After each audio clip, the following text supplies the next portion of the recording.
그러면 230쪽에 있는 사도신경으로 오늘 예비적 교리 시작하겠습니다. 성부와 성자와 성령의 이름으로 아멘. 전능하신 천주 성부 천지의 창조주를 저는 믿나이다. 그 외아들 우리 주 예수 그리스도님 성령으로 인하여 동정 마리아께 잉태되어 나시고 본시오 빌라도 통치 아래서 고난을 받으시고 십자가에 못 박혀 돌아가시고 묻히셨으며 저승에 가시어 사흔날에 죽은 이들 가운데서 부활하시고 하늘에 올라 전능하신 천주 성부 오른편에 앉으시며 그리로부터 산이와 죽은 이를 심판하러 오시리라 믿나이다. 성령을 믿으며 거룩하고 보편된 교회와 모든 성인의 통공을 믿으며 죄의 용서와 육신의 부활을 믿으며 영원한 삶을 믿나이다. 아멘. 성부와 성자와 성령의 이름으로 아멘. 저번에 보니까 좀 마셔야 되더라고요. 이야, 제가 붙였는데 정말 엄청 잘 붙였는데 똑같아. 여기랑 아닌가? 이쪽이 좀 작은가? 놀랍습니다. 네, 오늘은 우리가 하느님에 대해 알아가는 두 번째 시간이에요. 저번에도 말씀드렸던 것처럼 우리가 지금 이 예비적 교리책을 어디까지 오고 있는 거냐 하면 처음에 초월자이신 하느님을 인간이 어떻게 알아볼 수 있는가 하는 것들을 우리가 배웠어요. 그죠? 그래서 뭐를 통해서 느낄 수 있다 그랬냐면 하느님의 작품을 통해서. 그죠? 그리고 여기 있을 때 제가 왜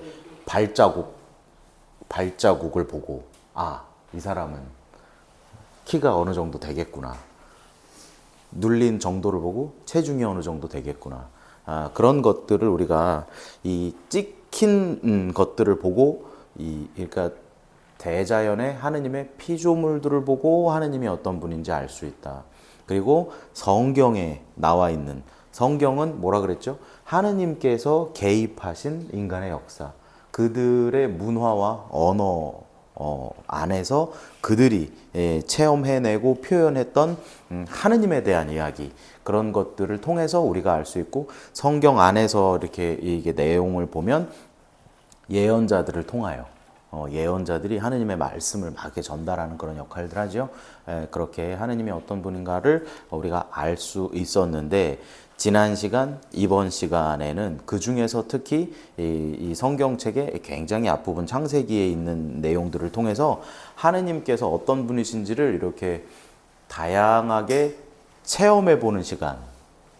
우리끼리 서로 이렇게 친해지려면 연애하면 그런 다양한 경험을 하잖아요. 놀이동산도 가고 맛있는 것도 먹고 뭐도 하고 하는 것처럼 하느님께서 어떤 분인가라고 하는 어떤 그런 정의를 이렇게 탁 내리고 하느님 무조건 이런 분이야 라고 말하기보다 하느님께서 지난 시간에는 창조주이시다 해가지고 창조주이시다 해서 천지 창조하신 하느님, 그래서 제가 뭐라고 설명했죠?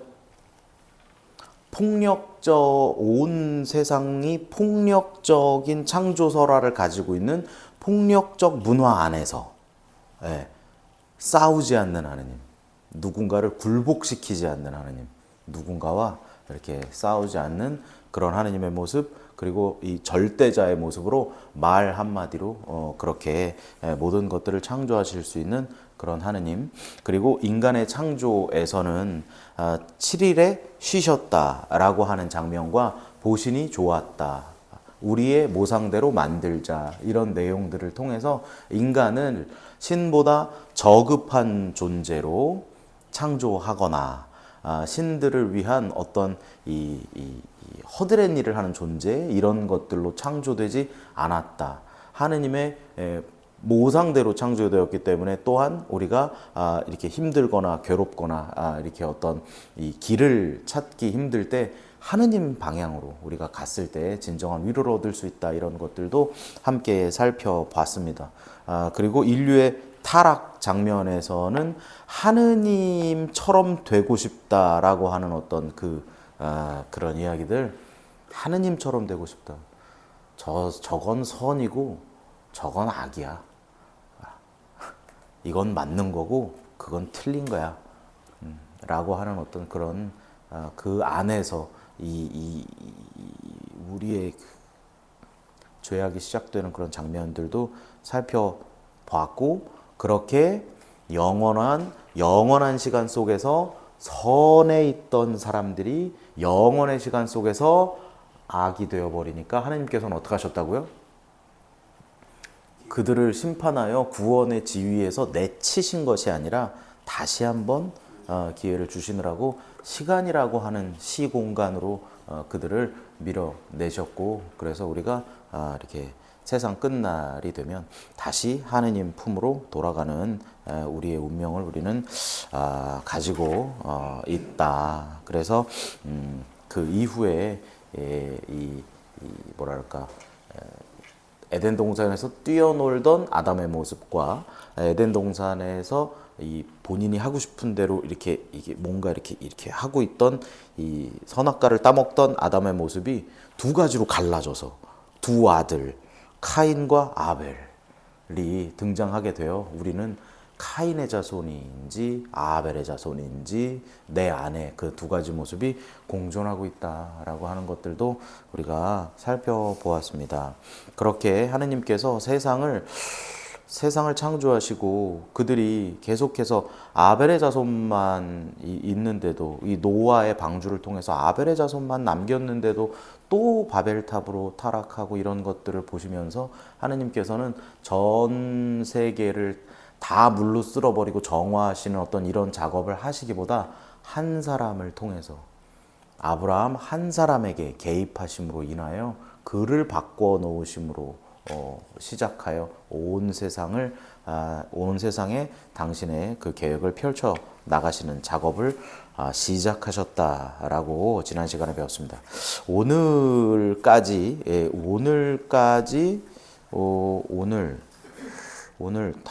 오늘까지 이제 하느님께서 어떤 분이시고 이제 탈출기 맨 앞에서는 또 어떤 하느님을 우리가 만날 수 있는지 오늘 또 이렇게 한번 살펴보겠습니다. 그래서 다다음 주가 되면 이제 예수님에 대해서 이렇게 배우게 될 거고, 또 그 다음에는 또 이제 성령에 대해서 배우게 될 거고, 그 다음에는 교회에 대해서 이렇게 배우게 될 겁니다. 오늘은 그래서 48쪽이에요. 48쪽 선택된 백성 안에서 하느님의 구원 역사입니다. 여기 이게요 아주 신기한 내용이에요. 아주 신기한 내용인데요. 제가 여기 뭐라고 썼어요? 이게 여기다 내가 그 얘기를 썼나? 안 썼네. 안 썼어. 여기 보면 그게 창세기 혹시 이 내용을 들어보신 적이 있나요? 여기 탈출기가 나왔어.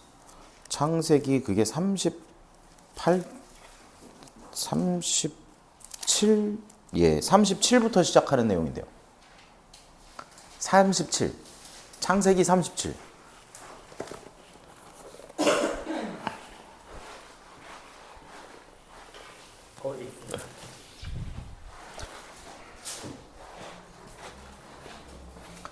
창세기 37, 이 설명이 길어지면 안 되는데, 창세기 37에 보면 요셉과 형제들이 나오죠.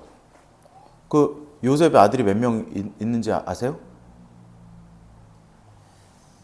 몰라요? 아니, 그 야곱 아들, 야곱. 몰라요?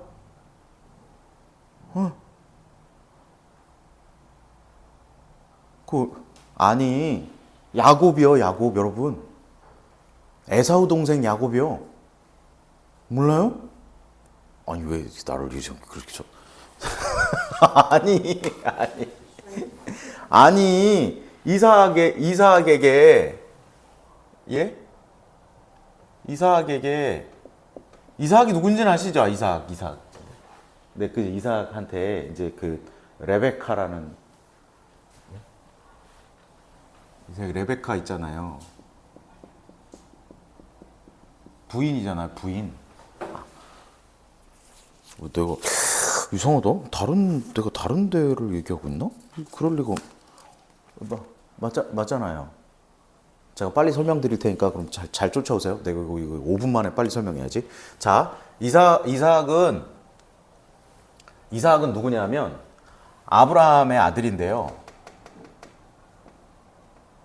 하느님께서 아브라함에게 주시기로 했던 약속이 있죠. 너 그 민족이 모래알처럼 많게 해. 땅을 주겠다고 했던 그 계약을 원계약자죠. 그리고 그 계약의 상속자죠. 그러니까 그 축복이 있죠. 여기 근데 아들이 둘 있었잖아요. 에사우라고 하는 그 큰아들, 그 장자가 있었는데 이 엄마가 야곱을 갖다가 그 형한테 콩죽해서 형 나한테 장자권을 팔아요. 이렇게 한 다음에 그 이삭이 나이가 먹어가지고 그 지금 적고 계시는 거예요? 이 내용을? 아 그래요? 네. 그냥 쭉 들으시면 돼요. 이 내용은 뭐 별 어려운 내용이 아니니까. 자, 이삭이 이제 나중에 나이가 많이 먹어갖고 막 눈이 멀고 그래가지고 이 야곱이 이 형은 이게 털이 복슬복슬 나고 그래가지고 이 야곱이 털옷을 뒤집어 쓰고 가가지고 아버지 저 에사우입니다. 그래가지고 아버지의 축복을 받는다 말이죠. 그런데 이제 이게 다 나중에 신학적인 내용들이 다 있어요. 네, 이게 에사우의 자손, 야곱의 자손, 이 후손들이 지도를 안 갖고 왔네.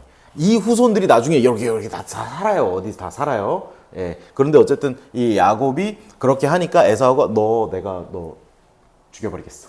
이렇게 하니까 이 야곱이 도망을 갑니다. 도망을 가기를 어디로 도망을 가냐면 요 레베카의 오빠 라반의 집으로 갑니다.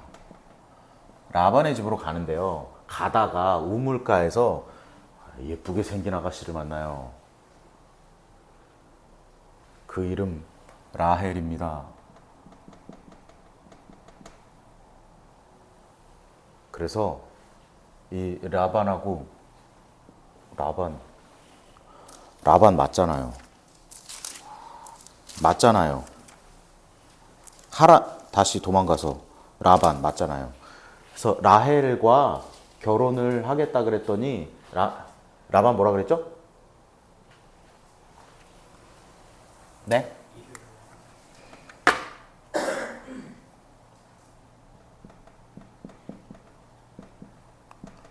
(7년이래) 내 밑에서 7년이라면 얘 줄게. 그래서 7년을 일했어요. 그래서 결혼식 하는 날 결혼식 다 치르고 이렇게 신부를 이렇게 오픈했는데 라헬이 아니고 라헬의 언니 레아가 나왔어요. 라헬이랑 결혼하기로 했는데 그래서 가서 따졌죠. 장인어른한테 이게 뭔 일입니까? 왜 신부를 바꿔치기 했습니까?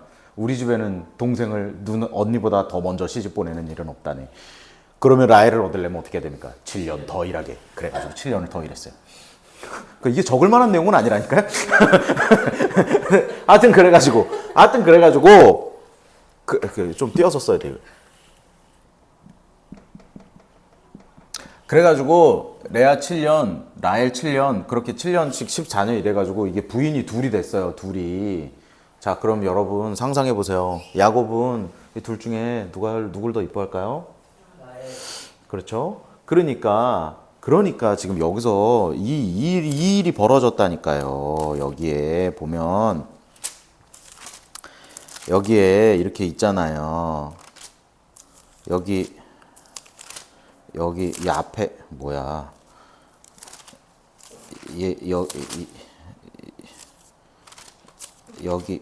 여기 있잖아요. 29절에 보면 자 이렇게 되는 거예요. 라헬은 임신하지 못하는 몸이 됐어요. 이 야곱이 라헬만 이뻐하니까. 근데 이걸 이렇게 길게 설명하면 안 되는데 어쨌든 자 그러니까 여기서만 애가 나오는 거예요. 레아한테서 애가 나와요. 첫 번째 누가 나오냐면 르우벤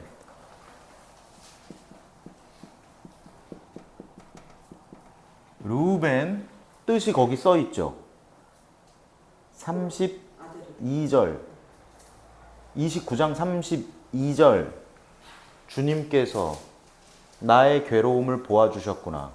이제는 남편이 나를 사랑해 주겠지.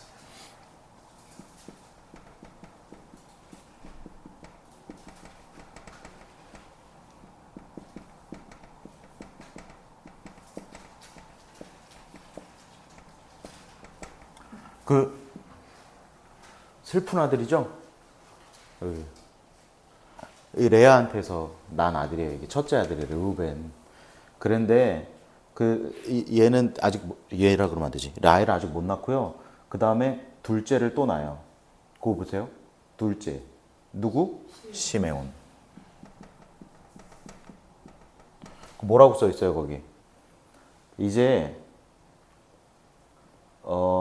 사랑받지 못한다는 걸 들으시고 나에게 이 아들도 주셨구나. 그러니까 시메온이에요. 이제 슬픈 아들이죠. 그 다음에 또 태어나요. 레위.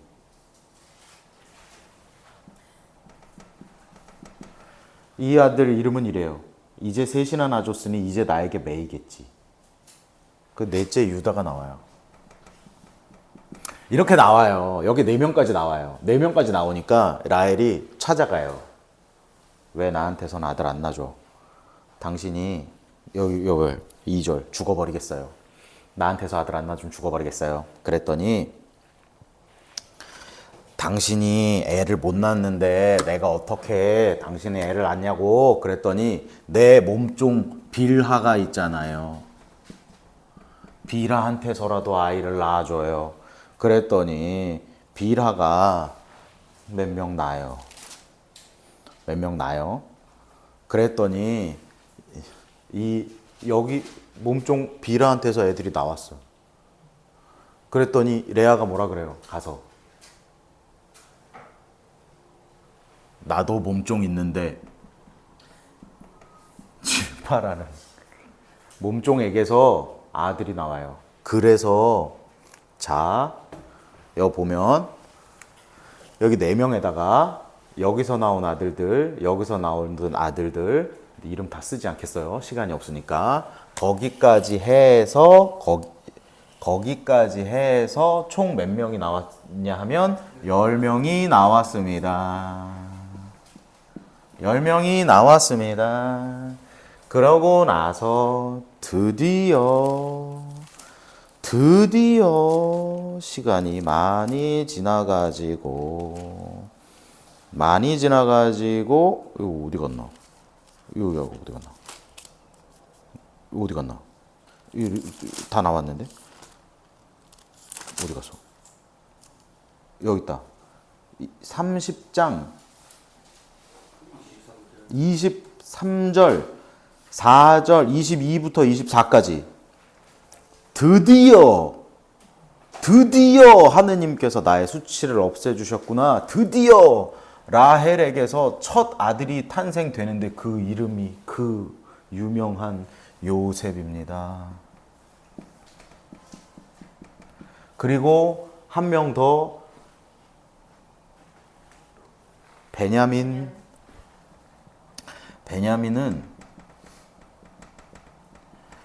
낳고 이제 라헬이 죽어요. 어쨌든 그래가지고 여기 이렇게 보면 그러면 여러분 지금 요 관계를 이제 보시는 거예요. 요 관계를. 그러면 요 10명의 아들과 요셉은 어떤 관계가 있죠? 어떤 관계가 예상되세요? 요 10명.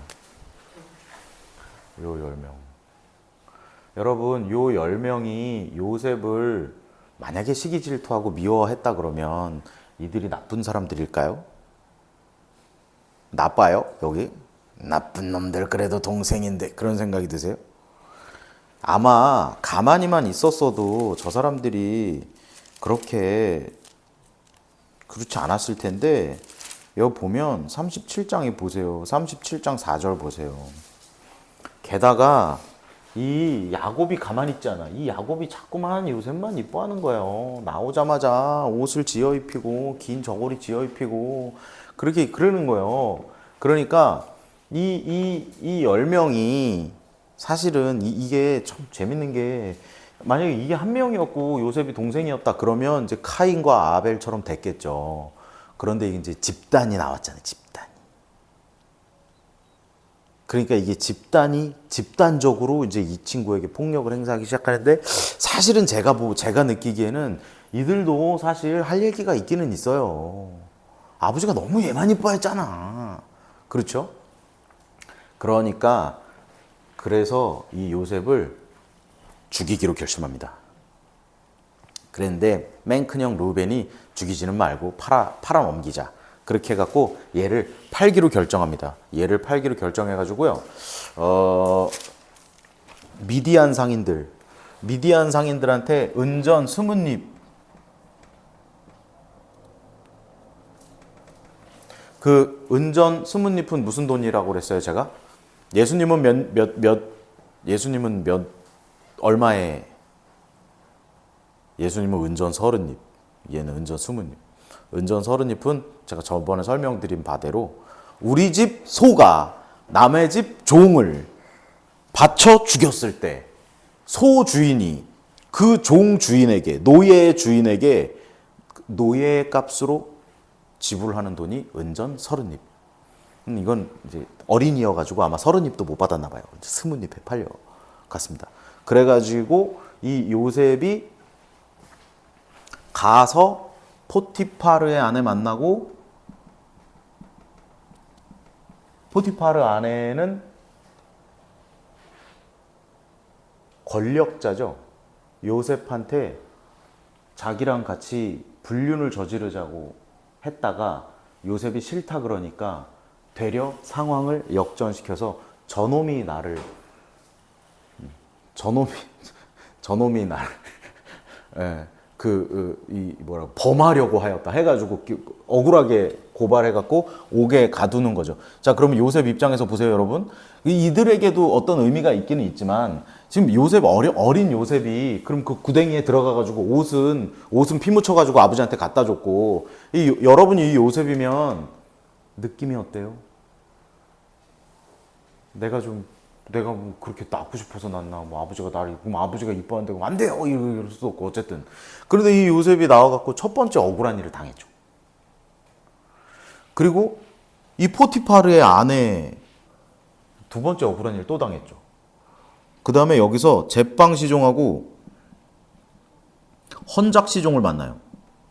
요셉이 꿈풀이를 해주거든요. 이 사람들은 저 깜빵 동기예요. 근데 이 제빵시종은 꿈이, 이 사람은 이게 죽을 운명이었고 이 사람은 다시 파라오 앞에 갈 운명이었어요. 헌작시종한테 그런단 말이죠. 당신 파라오 앞에 가면 나 억울하게 갇혔으니까 나를 좀 기억해줘라. 그런데 이 사람이 파라오한테 가요. 앞에 이제 다시 복직이 됐는데요. 무려 2년을 잊어버려요. 그러면 그 2년 동안 여러분이 요셉이면 무슨 생각이 들었겠냐고요. 예? 자, 그렇게 된 다음 이 요셉이 이제 꿈풀이를 한다는 걸 헌작시종은 알죠. 그리고 이제 파라오가 꿈을 꾸는데 아무도 해석하지 못하니까 헌작시종이 그때서야 그 감옥에 있는 요셉이라는 친구가 지금 기억났습니다. 걔를 데려오면 될 수도 있어요. 그래가지고 요셉이 나와서 그 장면이 얼마나 멋있냐면요. 그 일을 다 당한 겁니다. 자, 여기 40장 보세요. 40장 이렇게 보면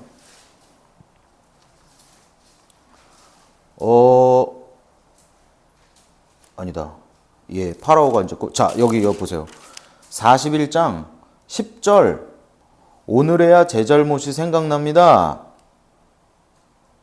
그가 13절 그가 풀이한 대로 되었습니다. 그렇게 얘기하죠. 그러니까 데리고 와. 그러니까는 이제 그를 구덩이에서 끌어내. 해서 수염을 깎고 옷을 갈아입힌 다음 요셉은 파라오한테 이제 들어갔어요. 그런데 이 친구가 헌작시종을 째려보지도 않고 누구한테 뭘 한 일도 아무 일도 하지 않고 파라오가 탁 물어보는데 마치 늘 그 궁전에 살던 친구처럼 전혀 불편함이 없이 자, 꿈 얘기해보세요. 그리고 꿈을 쫙 풀이 해준단 말이죠. 그리고 그 꿈풀이로 이 친구가 7년 동안의 풍년과 7년 동안의 대기근을 예측을 했는데 정확하게 맞아 떨어지면서 이 이집트라고 하는 나라가 이 7년 동안에 아주 싼 값에 모든 나라에 있는 곡식을 다 모아가지고 그 다음에 이 대기근 7년 때에는 이 뭐 아무거나 이 전 재산 다 갖다 줘도 곡식은 못 얻는 거예요. 그런데 이 대기근 7년 때 동안에 요셉은 뭐가 돼 있어요? 이집트에 재상이 돼 있는 겁니다. 그리고는 이 요셉 밑으로 이 형들이 10명이 아들 죽었다고 한 이 10명이 곡식을 얻으러 옵니다. 그런데 서로 못 알아봐요. 곡식을 얻으러 옵니다. 참 그게 참 재밌는 인생이죠. 아무튼 그래가지고 그런데 거기서 이 요셉이 만약에 너네들 그럴 줄 알았어. 자, 포티파라 아내도 데리고 와봐. 너 나 누군지 몰라. 이랬으면 그냥 그 아침 드라마 되는 건데 이 성경이잖아요. 이 요셉이 하는 말이 기가 막혀요. 뭐라 그러냐면 이 형들을 해가지고 여기에 여기 45장 4절 45장 3절부터 형들을 한번 만나고 이제 이렇게 왔다 갔다 한 다음에 이제 더 이상 저기 속일 수 없었고 제가 요셉입니다. 아버지께서 아직 살아계십니까? 물어본 다음에 이렇게 얘기해요. 5절 저를 이곳으로 팔아넘겼다고 해서 괴로워하지도 자신에게 화를 내지도 마십시오. 하느님께서 우리 목숨을 살리기 위해서 하느님께서는 나를 여러분보다 먼저 보내신 것입니다. 라고 얘기를 하고 있어요. 전혀 새로운 전개예요. 네. 이런 인간적인 집단 폭력이라든지 권력이라든지 배신이라든지 이런 일들이 인간사에는 이렇게 다 있는데 그로 인하여 사람들은 그런 일밖에 할 수 없지만 하느님께서 개입을 하시면 그런 악의 모습까지도 활용하여 선으로 바꾸실 뿐만 아니라 그들을 살게 해주신다는 거죠. 그렇게 이집트로 들어간 거예요. 이 이스라엘 백성들이. 그런데 이제 그게 거기서 이제 들어가면서 창세기가 이제 끝나요. 거기서 나중에 여기 되게 슬픈 장면 나와요. 창세기 맨 끝에 보시면 그러면 여러분이 여기 이 10명이라면 만약에 재상 돼가지고 형님들 접니다. 여러분 그렇게 하지 마세요. 마음 쓰지 마세요. 힘들어하지 마세요. 그럼 여러분 같으면 여러분이 만약에 뭐 레위쯤 되는데 그렇구나. 하느님 뜻이 그랬구나. 그리고 이집트에서 편안하게 살 수 있었을 것 같으세요? 이게 사실은 그렇게 살면 돼요. 사람이 그냥 하느님의 뜻을 그렇게 받아들이고 살면 돼. 그런데 사람이 그렇지가 못한 게 참 이 창세기 재밌는 작품 이게 너무 대단한 작품이에요. 이게 뭐라 그러냐면 이렇게 해요. 자, 이게 50장 15절부터 보세요. 이제 창세기가 끝날 때 이 야곱이 세상을 떠납니다. 그러니까 이 10명이 모여서 그런 논의를 하는 거예요. 아버지가 살아계실 때는 얘가 우리를 아버지 때문에 공격 못했는데 아버지가 돌아가셨으니 이제 우리를 되갚을지도 모르지. 그래서 이 형들이 16절 거짓말을 시작합니다. 요셉에게 가서 이렇게 말하는 거예요. 아우님, 아버지께서 이렇게 분부하셨습니다. 아버지 그런 얘기 한 적도 없다. 요셉에게 이렇게 전하여라. 너희 형들이 내게 악을 저질렀지만 제발 형들의 잘못과 죄악을 용서해 주어라. 그러니 아우님, 아버지의 이 아들들을 용서해 주게 하니까 그게 지금 무슨 얘기냐 하면 하느님의 구원 의지를 못 알아보고 있죠. 요셉은 알아봤는데 어느 시점인지 모르지만 요셉은 본인이 알아봤기 때문에 권력을 쥐어도 아무 안갚음을 하지 않았죠. 그러니까 요셉은 계속해서 행복한 삶을 살 수 있었는데 이 형들은 본인들이 지금 뭐가 그 형들을 붙잡고 있는지 보이세요? 누가 아무도 뭐라고 하지 않았어. 그런데 본인 스스로가 그렇게 붙잡혀 있는 거예요. 그게 이집트야. 그게 이집트. 예? 그거를 보셔야 돼요. 이 형들이 거기에 붙잡혀 있는 거예요. 그러고 가서 뻥을 쳐. 아버지가 우리를 도와주라고 했네. 거기서 1절만 하고 끝났어야 되는데 여기 있잖아요. 자, 19절. 이제 그 앞에 엎드려. 이제 우리는 아우님의 종들일세. 이게 무슨 그러니까 그 얘기를 듣고 요셉은 막 울어요. 막 울어. 안타까우니까. 그런 다음에 이렇게 말하잖아요. 형님들은 나에게 악을 꾸몄지만 하느님께서는 그것을 선으로 바꾸셨습니다.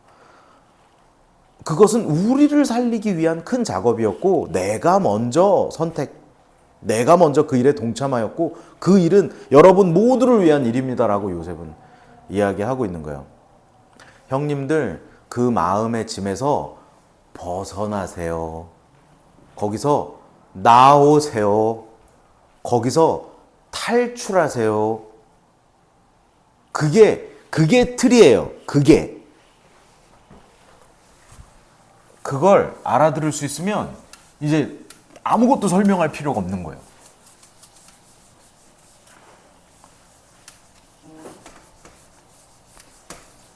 아우를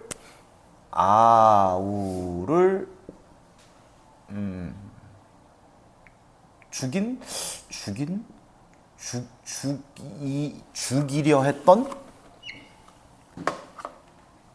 에이, 짧게 써서 아우를 괴롭힌 죄책감에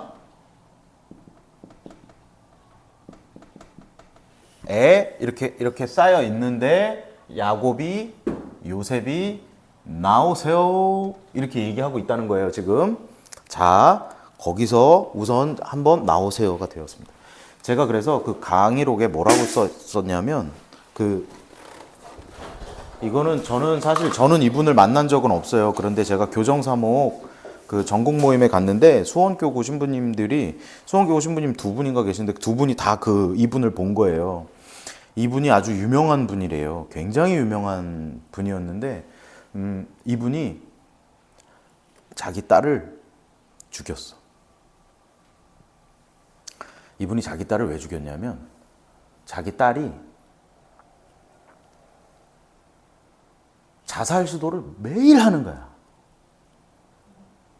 왜 이런 거야? 그리고 아무리 그래도 딸이 안 들어.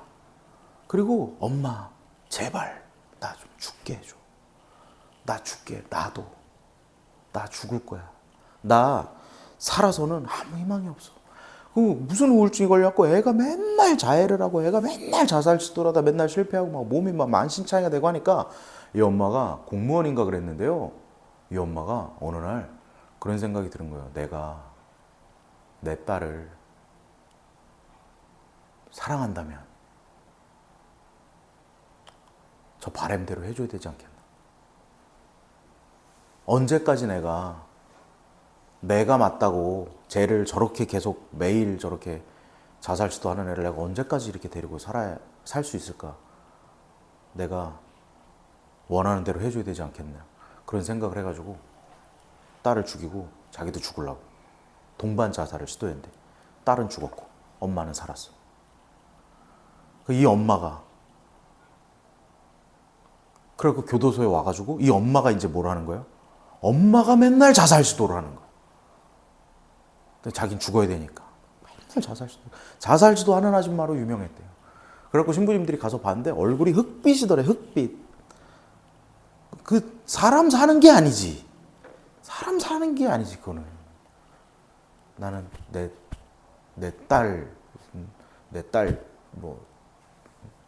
딸 죽인, 딸 잡아먹은 년, 뭐 이렇게 되는 거지. 그러니까 그분이 계속해서 스스로를 그렇게 미워하고, 스스로 그렇게 자해하고, 자살 시도하고, 어떻게든지 틈만 보이면 죽으려고, 틈만 보이면 죽으려고 하는 어떤 그런 일들을 계속 하셨다가 너무나 신기하게도 그 터치는 우리가 할 수 없는 거예요. 우리가 할 수 없는데 어떻게 하다가 그 과정을 다 듣지 못했는데 이분이 세례를 받았어. 이분이 거기서 하느님을 만났어. 그리고 나서 본인을 그 과정에 있었던 나를 용서를 하신 것 같아요. 그래가지고 이분이 그 뒤부터는 자살 시도를 안 하시는데 그 신부님들이 가서 보고 온 딱 가서 봤는데 얼굴에서 빛이 나더래. 야, 저분이 저렇게 이쁘게 생긴 분이었어? 저분이 그 본인 스스로와 화해를 하시니까 그분이 너무 표정이 좋고 너무 평화롭고 우리는 어디 매여 있는지 몰라요. 어디 매여 있는지 몰라. 그런데 하느님께서 탈출시키기 위해서 하느님께서는 개입하신다는 거예요. 지금 오늘 이 구원자이신 하느님께서 그렇다는 거예요. 제가 오늘 아까 낮에 미사 때 강론 때 제가 넬슨 만델라 대통령을 등장시켰는데 넬슨 만델라가요 44세에 무기징역을 선고받아요. 1962년이었어요. 1962년에 무기징역을 선고받고 근데 사실 그때 제가 가서 들으니까 좀 무슨 뭐 죄목도 이상해. 그러니까 그때 흑인들이 뭘 가지고 자꾸만 백인 정부가 저항했냐면 우리도 재판을 받고 구속당하게 해줘라 약간 이런 거였어요. 재판 없이 구금할 수 있는 게 90일이었어요. 재판 없이 그냥 잡아 90일 나왔어. 그럼 어떻게 할 수 있어요? 나오면 나왔구나 90일 나오면 90일 무기한으로 계속 할 수 있는 거예요. 아무런 인권이 없는 거죠. 그래서 우리도 재판을 받게 해줘라 뭐 그런 식의 내용이에요. 너무 이 인종차별이 너무 심하니까. 그래가지고 그 넬슨 만델라가 그 44세에 무기징역을 선고받고 27년을 복역합니다. 72세에 나와요. 그러면 저보고 지금 들어가서 너 갔다가 72세에 나오라 그러면 여러분 같으면 지내실 수 있겠어요? 만약에 지내고 정말 나오는 날 어떨 것 같으세요? 감정이. 그리고 1990년도에 나와서 94년도에 대통령에 당선되거든요. 그러면 똑같죠?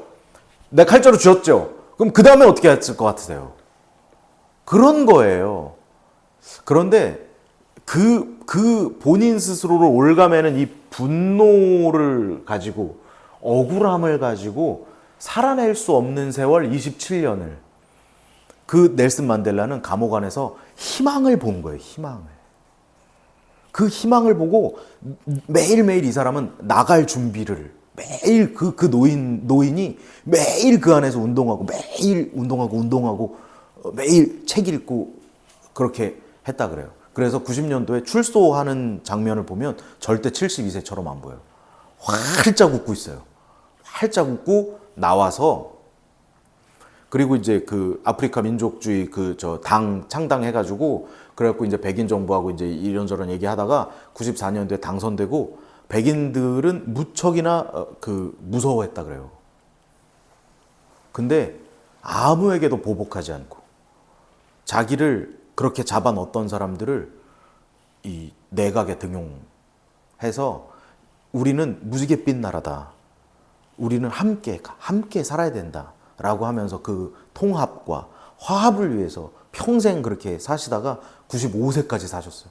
그리고는 활짝 웃으면서 가셨어요. 너무나 메인 곳이 없는 아름다운 삶이잖아요. 우리가 뭐에 매여 있는지 몰라요. 우리도 어떤 사람은 무슨 외모에 매여 있을 수도 있고 학벌에 매여 있을 수도 있고 무슨 뭐 부모 자식 간의 관계에 매여 있을 수도 있고 뭐가 다 매여 있을 수도 있어요. 하느님께서는 자유롭게 해주시기 위해서 이끌어내시기 위해서 그래가지고 그렇게 이 죄책감을 벗어던지고 이집트에 들어갔던 그 사람들이 이제는 이집트에서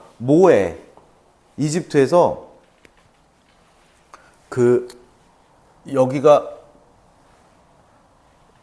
이제 다시 새로운 주제로 공간이 바뀌어서 이집트에서 이 사람들이 노예 생활을 하는데요.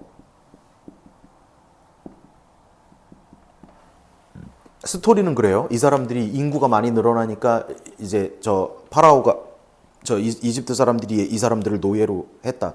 그런데 저는 뭐 그렇게 해석할 수도 있겠지만 이 노예 생활이라고 하는 건 제가 봤을 때는 우리가 이 악습의 노예, 육적 삶의 노예, 쾌락의 노예, 그런 삶이 아닐까.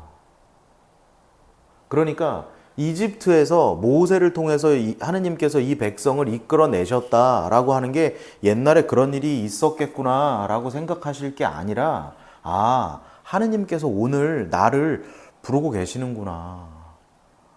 내가 어딘가에 매여서 나를 불행하게 만드는 뭔가가 있다면 하느님께서 나를 부르고 계시는구나. 나와. 괜찮아. 거기 내려놔. 라고 말하고 계시는구나 라고 생각할 수 있겠습니다.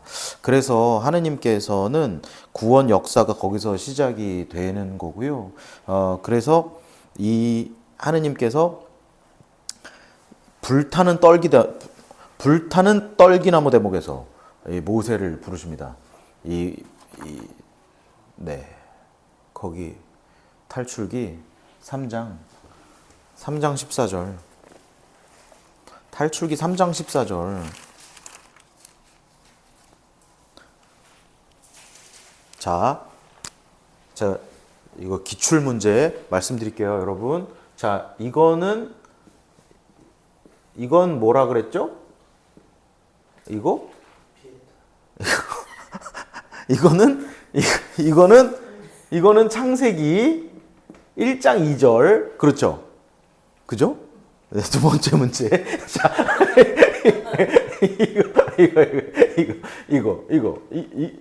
이거는 뭐죠?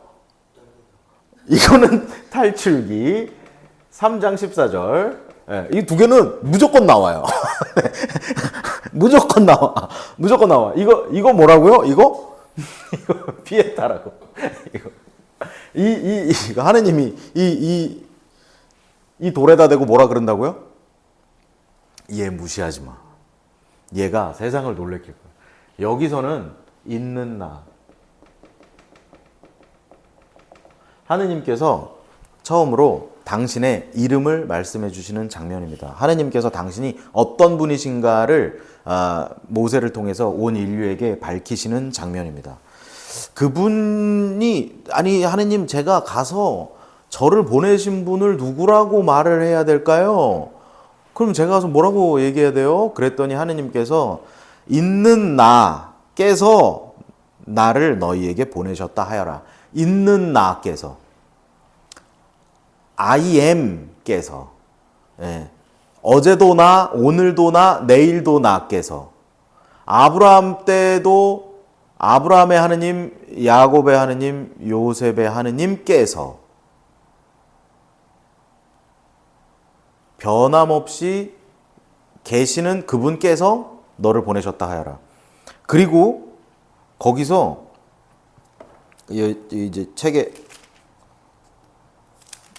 보시면, 그러면 저는 거기 어떻게 갑니까? 했더니 저는 용기가 안 나는데요. 있는 나, 불타는 떨기나무에서, 여기 49쪽 보세요. 셋째 줄부터요. 불타는 떨기나무 가운데에서 있는 나께서 오셔서 노예 생활을 하고 있던 그들의 울부짖음을 들으시고 모세를 보내어 그들을 이끌어내어라 하는 미션을 주시면서 내가 너와 항상 함께 있겠다라고 말씀하고 계시는 겁니다. 그러니까 그 무슨 얘기인지 아시겠죠? 여기서 우리가 그런 일들을 하고 있는 미움에 잡혀 있어요. 뭐에 잡혀 있어요. 뭐에 묶여 있어요. 나와라 하시는 미션을 주시면서 내가 늘 너와 함께 있겠다. 나는 변함없이 너의 곁에 있는 나다라고 말씀하고 계십니다. 있는 나 하느님. 어디서 있는 나만 들으면 하느님이구나. 그렇게 라고 생각하시면 될 것 같아요. 그래가지고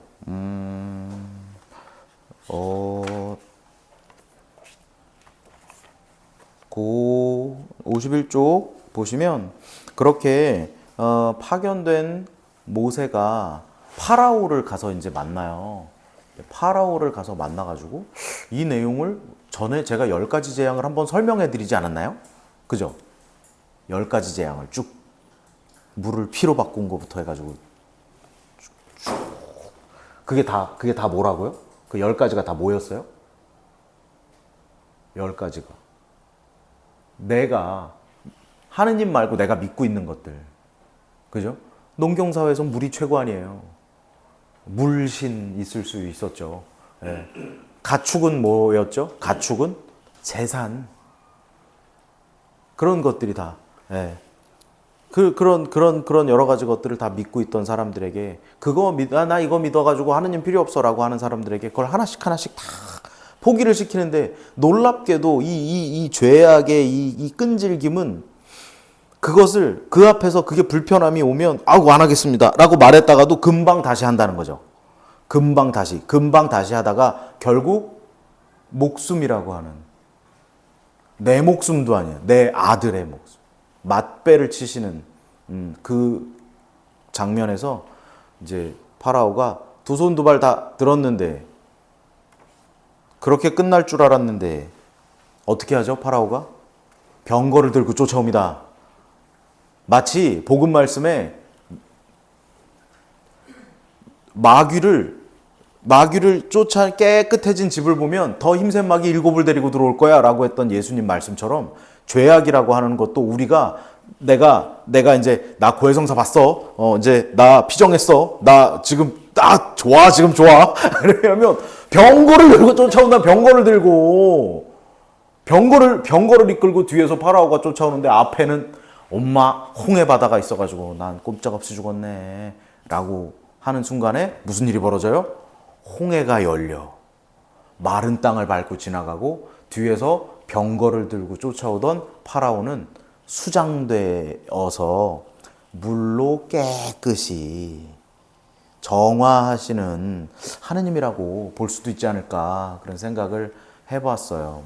그런데 그렇게 광야에 나가 놓고 그렇게 광야에 나갔는데 그 사람들이 나쁘다는 게 아니라 여기 이게 보면 선택된 백성이 이제 불만이 있어요. 불만이. 이게 제가 이쪽 편에 정리해 놓은 게 하나, 둘, 셋, 네 가지 정도 있는데요. 1번은요. 힘들어 죽겠다고 불평을 해요. 그냥 불평을 해요. 아이고 힘들어 죽겠네. 아이고 나를 왜 데리고 나와갖고 아주 개고생이니 개고생. 그러고 불평. 2번은요. 그 와중에도 만나를 하루치만 모으라 그랬는데 어떤 인간들은 또 그거를 이틀치를 해가지고 내다 팔아갖고 무슨 부경을 누리겠다고 그 안에서도 또 그 코딱지만한 욕심들을 부려요. 3번째는요. 이집트로 돌아가고 싶어요. 여러분 그 죄악의 달콤함은요. 가끔 그런 유혹을 우리에게 보내기도 합니다. 그냥 다시 한번 무너져 이거. 좋긴 좋은데 그게 그런 마음이 들게 할 수도 있어요. 그리고 뭐랄까 그 금송아지는 다시 교만이 올라온 거죠. 무릇 신이라면 무릇 내가 신앙하는 존재라면 우선 금으로 만들어져야 되겠지? 황소처럼 이렇게 황소처럼 멋있으면 좋겠지? 황소처럼 이렇게 밭을 갈 수도 있고 그렇게 멋있는 모습이면 좋겠지? 난 그걸 믿을 거야.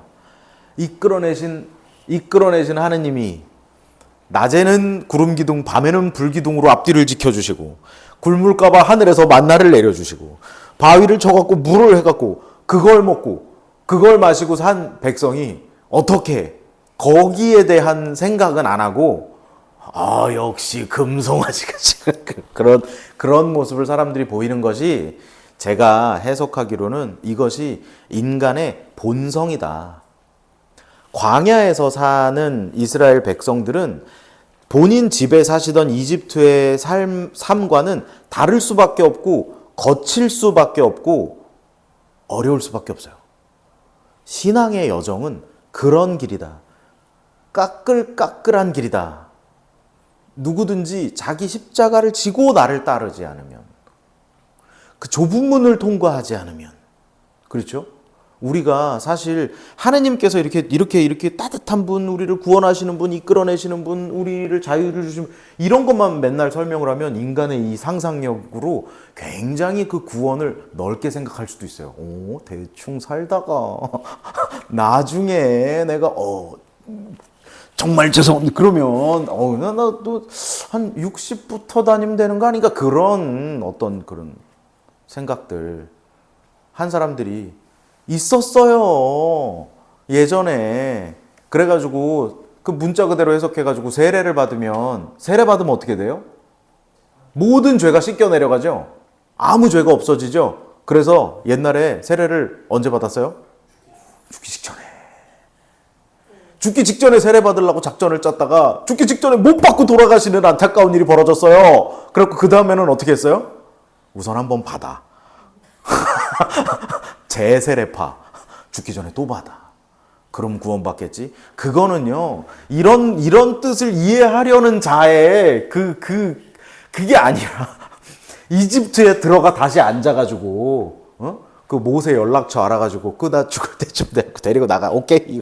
그렇게 하는 그 사람들의 어리석음이다. 그래서 우리가 하는 신앙생활은, 인간의 본성을 거스르는 까끌까끌한 길일 수밖에 없다는 것을 우리가 예상하고 그 안에서 하느님 이건 왜 이래요? 저건 왜 이래요? 하느님 나는 열심히 하는 것 같은데 요즘에 왜 이렇게 느낌이 안 와요? 느낌이 안 와요. 그런 느낌이 안 와. 이런 어떤 그 자기 주도적 판단, 느낌이 오면 하느님, 안 오면 안 하느님, 그런 분들 어디로 가시는 거죠? 그런 분들이 다 나주 윤율리아한테 가시고, 다 무슨 그런 데 가시는 거예요. 느낌 오시는 분들. 위험한 거예요. 느낌이 뭐예요? 느낌이 금송아지다. 네. 그래서 우리가 하느님께서 우리의 그러니까 이게 참 이 성경의 이 전반부가 굉장히 어떤 이 인간의 어떤 본성을 잘 이해하고 있는 굉장히 그 깊은 차원의 얘기를 되게 재밌는 얘기로 이렇게 풀어놔가지고 그래서 우리가 이해하기가 참 좋다 그런 생각이 들었습니다. 그래서 오늘은 창조하시는 하느님, 다음으로 구원하시는 하느님, 우리를 이끌어내시는 하느님, 우리가 묶여있는 그 모든 것에서 우리를 이끌어내시는 하느님, 우리의 가진 약함도 활용하여 우리를 당신의 나라로 데려가시는 하느님의 놀라운 구원 의지와 우리를 구원해 주시는 구원자이신 하느님의 모습을 우리가 살펴보았습니다.